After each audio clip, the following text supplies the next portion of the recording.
Early voting is currently underway in the highly contentious redistricting battle here in the Commonwealth.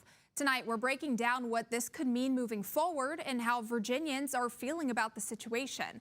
We want to give you more perspective with what's at play in this referendum. If voters approve it, here's how it would change the lines in Virginia.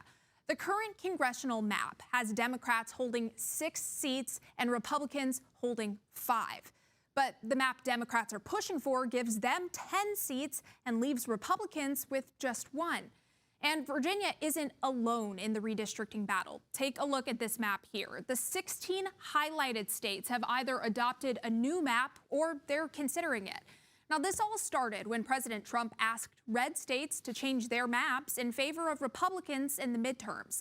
The states in red would likely add more Republican seats, while the states in blue here would likely add more Democratic seats. Currently, Republicans hold just a slight advantage in the House of Representatives, 220 seats to 215. And Democrats here in the Commonwealth say their efforts are all a response to Republicans redistricting in other states. So they're just trying to do the same thing. Governor Abigail Spanberger took to X saying she's voting yes on the referendum, even though it's a mid-census redistricting. What has changed is what we're seeing in states across the country, and a president who says that he's, quote, entitled to more Republican seats before this year's midterms. That's a direct quote, entitled. And Virginia has the opportunity to take action in response. Spanberger goes on to say that Virginia's approach right now is temporary and preserves the fair redistricting process in the future. Now, this redistricting has a lot of people talking on both sides of the aisle. In Botetourt County, Republicans held a citizens rally today in response to the efforts to change the map. ABC 13's Jada Simone joins us live from Lord Botetourt High School tonight with a look at how things went. Jada? Rachel, nearly 100 people came out to Lord Botetourt County High School today for the rally. They say they're worried that if the congressional districts are redrawn, that they'll lose their voice. Protecting rural representation.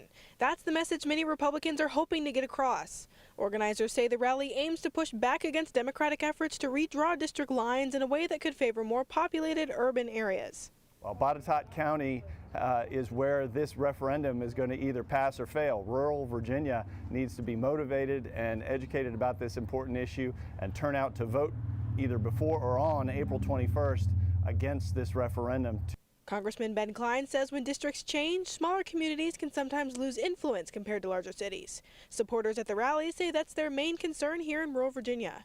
Elected officials say that they should represent Virginia and not the interest in Washington. Rallygoers say they want to make their voices heard, while highlighting what they see as a growing divide between rural communities and decision makers in Richmond. You know, there's so much division in the country. There's so much division. It seems like it's just getting even further and further divided rather than coming together. And so hopefully these kind of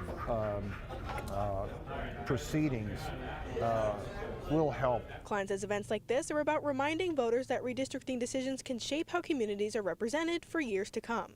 We're trying to educate folks about this referendum, which is seeking to take away the vote of rural Virginians, the voice of rural Virginians to have their representative, and really the way of life here in rural Virginia. Supporters say that they hope rallies like this will encourage more people in rural Virginia to involve themselves in conversations about how those district lines are drawn. Live in Botetourt County, Jada Simone, ABC 13 News. Thank you, Jada. And this here is what your ballot is going to look like when you head to the polls. You'll be asked this question here. If you're in favor of a constitutional amendment that will temporarily adopt new congressional districts to, quote, restore fairness in the upcoming elections. I recently took that question to local voters to hear their thoughts on the proposal. Do you believe that this change restores fairness? It probably doesn't restore fairness in Virginia, but it probably would restore fairness nationally. Because if one party is allowed to redistrict to get more votes, then why shouldn't the other party? I hear the excuse that other states are doing it, but just because somebody else is doing something that's wrong doesn't mean that we need to.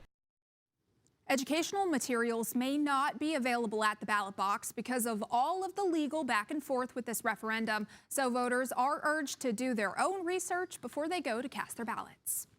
And there are some key dates that you need to know if you're planning to cast your ballot in this referendum. If you want a mail-in ballot, you need to apply by April 10th. Then April 14th is the deadline to register to vote. If you want to vote early, that runs through April 18th, and then Election Day itself is set for April 21st. And we've been covering this redistricting controversy for months now. We brought in our political analyst earlier this year to break down the ins and outs of the new maps. You can watch that video on our YouTube page, WSET ABC 13. Just search Redistricting Battle.